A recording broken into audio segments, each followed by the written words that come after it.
అదొక చిత్తడివి. ఆ అడవిలో ఓ పెద్ద చెట్టు. ఆ చెట్టు మానులో రెండు తొర్రలు. ఒక తొర్రలో పావురం, రెండో తొర్రలో చిట్టెలుక ఉంటున్నాయి. అడవిలో తిరిగి, పళ్ళు కాయలు ఏరుకొచ్చి పావురము, ఎలుక కలసి వాటిని తింటూ హాయిగా బతుకుతున్నాయి. అవి రెండూ మంచి స్నేహంగా ఉంటూ ఒకదానిని విడిచి, మరొకటి ఉండేవి కావు.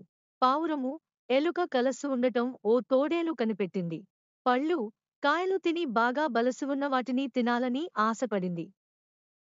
వాటిని పట్టుకునే అవకాశం కోసం తోడేలు కనిపెట్టుకుని ఉన్నది. ఒకరోజు దూరంగా ఉన్న చెట్టుకు మగ్గిన పళ్ళు వేలాడుతూ ఉండడం ఎలుక చూసింది. వాటిని తినాలని సరదా పడినది. అయితే ఆ పళ్ళు చెట్టు దగ్గరకు వెళ్ళాలంటే మధ్యలో ఉన్న ఏరును దాటి వెళ్ళాలి. పావురం ఎగిరి వెళ్ళగలదు. వేగంగా పారుతున్న ఏటిలో దిగితే కొట్టుకుపోతానని ఎలుక భయపడింది.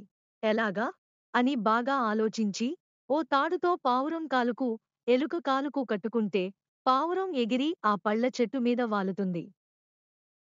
తాడు కట్టుకుంది కనుక పావురంతో పాటు ఎలుక కూడా ఆ చెట్టు మీదకు వెళుతుంది అని బాగా ఆలోచించి, తమ ఆలోచన బాగా ఉన్నదని తాడు కట్టుకున్నాయి. పావురం రివ్వున ఎగిరింది. కాలి తాడుతో వేలాడుతూ ఎలుక కూడా గాలిలో ఎగురుతూ పళ్ళ చెట్టు మీద వాలాయి రెండూనూ. వాటిని తోడేలు గమనిస్తూనే ఉంది. మెల్లగా ఏరు దాటి ఆవలి ఒడ్డుకు చేరి చెట్టు మొదట్లో కూర్చుంది.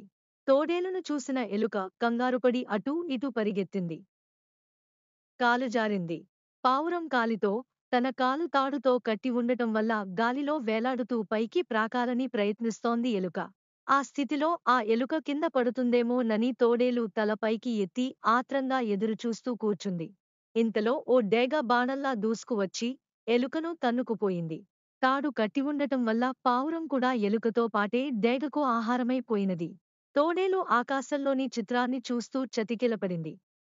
స్నేహం ఉండటం మంచిదే. కాని, బతికే పద్ధతుల్లో తేడా ఉన్నప్పుడు స్నేహం చేయడం అంత మంచిది కాదు అంటారు పెద్దలు.